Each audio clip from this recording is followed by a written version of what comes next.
Olá, discípulo. Estamos aqui no dia 9 de outubro para dar continuidade ao nosso dia de jejum. Como você pode ver, ainda estou com a mesma camisa. Mas vamos dar continuidade, sequência, aquilo que Deus tem ministrado no nosso coração, para a sua e para a minha vida. O tema da palavra de hoje é o que nos impede de viver para cumprir um propósito de Deus. Uma vez que Jesus se posicionou para cumprir um propósito aqui nessa terra, situações, inimigos apareceram e ele precisou vencer essas coisas, né? Todos nós jovens, né, que estamos nessa revolução, nesse pré-avivamento, quando cada um de nós nos posicionamos para cumprir o propósito de Deus, pode ter certeza que situações, inimigos, adversidades irão aparecer às nossas vidas e nós temos que nos posicionar para vencer um por um, porque nós queremos, o principal motivo é cumprir o propósito de Deus. Eu queria elencar aqui alguns pontos, né, sobre isso, sobre o que nos impede de cumprir o propósito de Deus aqui nessa terra. O primeiro ponto é o preço de negar o alívio fácil. Em Mateus 27:34 acontece uma relação parecida com isso, né? Jesus não aceitou o caminho mais fácil, ele não aceitou aquilo que era mais fácil ou mais cômodo a ele, mas sim ele se posicionou para cumprir o propósito de Deus aqui nessa terra. Interessante isso, muitas pessoas querem ter bons casamentos, muitas pessoas querem ser bem-sucedidas, muitas pessoas querem multiplicar suas células, muitas pessoas, por exemplo, querem ter igrejas, redes jovens, né, avivadas, com jovens comprometidos, mas o que elas estão fazendo para isso?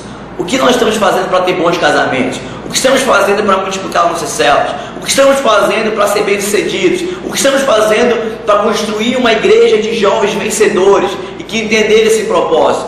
Não devemos apenas escolher o melhor caminho, aquele caminho mais fácil, mas devemos nos posicionar enquanto a isso. O que eu tenho que fazer para construir um casamento correto? Um casamento com base, relacionar em santidade, esperar a pessoa correta. Isso fala de não escolher aquilo que é mais fácil, isso fala de não escolher aquilo que é mais cômodo. Mas muitos jovens têm escolhido o que é mais cômodo, muitos jovens têm escolhido aquilo que é mais fácil. Nós, radicais da última geração, que conhecemos o propósito de Deus, nós não escolhemos o que é mais fácil.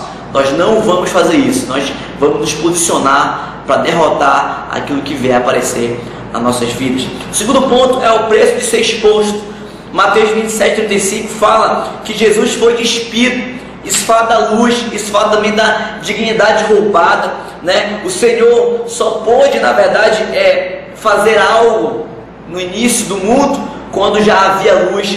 Isso fala de uma clareza, isso fala que jovens verdadeiros vão ter discipulados e as suas falhas no caráter, na sua vida, né, de luxúria, de pecado, vão ser expostos. Não é uma exposição para todos, é uma exposição a ele mesmo, a outra pessoa que vai estar ali como irmão de Deus, um discipulador, e falando, intercedendo na vida do irmão. Somos jovens assim. O segundo ponto fala de um preço de ser exposto. Muitas pessoas hoje em dia querem, na verdade, ocultar seu pecado, querem ocultar suas limitações e dificuldades. Nós, como jovens, né, radicais que somos e que entendemos o propósito do Senhor, nós devemos ser expostos naquilo que deve ser mudado. Esse é o segundo ponto. O terceiro ponto fala do preço da acusação e zombaria, né? É interessante que o Senhor foi acusado, o Senhor foi zombado. Na medida que você assume o seu papel como alguém que quer cumprir o seu propósito, isso pode acontecer lá na sua escola, lá na sua universidade, na sua faculdade. Você pode ser zombado por ser cristão, você pode ser zombado por não namorar às vezes, você pode ser zombado por dia de sábado estar frequentando uma célula. Mas eu quero dizer que isso é uma das coisas que pode impedir de você cumprir o propósito. Pessoas às vezes deixam o propósito de lado por questão de zombaria, acusações. Quero te falar nesse dia de jejum, que Jesus também foi zombado, foi acusado. O quarto ponto é o preço de ser comparado e rebaixado aos níveis dos piores. O Senhor foi comparado ao criminoso. Naquele dia, o Senhor na cruz, quando foram decidir a quem deveriam soltar, a quem deveriam dar liberdade, e resolveram crucificar o Senhor. Compararam o Senhor a alguém que era inocente, alguém que era santo, alguém que queria cumprir o propósito de Deus aqui nessa terra. Compararam ele a um criminoso. Às vezes vão comparar você às piores coisas, mas nós não somos daqueles que retrocedem. Nós somos jovens que nos posicionamos para cumprir o propósito de Deus. Quinto ponto é o preço da identidade questionada. O Senhor havia falado que Ele era Filho de Deus. Muitas pessoas não acreditavam nisso. Muitas pessoas podem não acreditar que você é Filho de Deus, mas quem entende a sua identidade, entende que é Filho de Deus. Nós entendemos isso. O Senhor veio aqui nessa terra, falou que era Filho de Deus e as pessoas não acreditaram nisso. É uma identidade que é questionada. Muitas pessoas vão questionar a sua identidade, os seus valores, os seus conceitos. Mas se você tiver certeza daquilo que você tem crido, você também vai se posicionar para cumprir um propósito aqui nessa terra. O sexto ponto é o preço da posição questionada. Um preço, quando você assume uma posição, ela é questionada. Quando Davi assumiu uma posição para derrotar Golias, ele foi questionado também. Muitas pessoas às vezes nos desprezam porque somos jovens, mas na verdade quem é santo de Deus, quem procura cumprir o propósito e seguir uma vida de testemunho, vida de santidade, vai ter isso questionado de vez em quando. Mas se nós tivermos a clareza que devemos cumprir o propósito nessa terra, nós vamos nos posicionar quanto a isso também.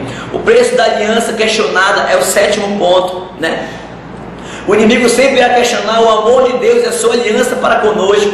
Muitas pessoas, às vezes, em termos de dificuldade, crise, conflito, às vezes paira na mente dele, no coração. O inimigo também sussurra nos ouvidos dos jovens hoje em dia que Deus não o ama, que Deus não quer a vida dele, que ele é derrotado, que ele não sabe fazer nada, que ele é alguém que não sabe cumprir o propósito, é alguém derrotado, não consegue fazer nada demais.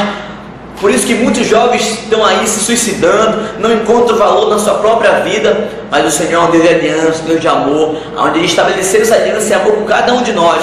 Nós devemos também nos posicionar contra isso, porque esse sussurro do inimigo vai vir no nosso coração. Mas quem tem clareza, que é filho do Senhor, entende a aliança e o amor, vai se posicionar contra isso também. E o último ponto, o oitavo ponto, fala da grande tentação. O Senhor foi tentado em descer daquela cruz, foi tentado em não cumprir aquele propósito, foi tentado em não morrer por nós, por exemplo, aqui nessa terra. Muitos de nós vamos ser tentados em não cumprir esse propósito. Muitos de nós vamos ser tentados, a nossa carne vai puxar para o nosso desejo. O jovem vai querer fazer aquilo que ele quer, o jovem vai querer fazer aquilo que a carne dele pede. Pecado, fala de algo prazeroso, fala dos jovens hoje estarem em festas, em bebedeiras e drogas, fala do jovem hoje transar, fazer sexo antes do casamento. Nós, como radicais, nós entendemos que a tentação virá, mas quem quer cumprir o propósito de Deus também vai se posicionar enquanto a isso. O tema da palavra de hoje foi o que nos impede de viver para cumprir o propósito de Deus. Eu quero que você analise esses 8 pontos e veja aquilo que Deus quer ministrar no nosso coração, no meu e no seu. Amém? Até o outro dia. Deus abençoe.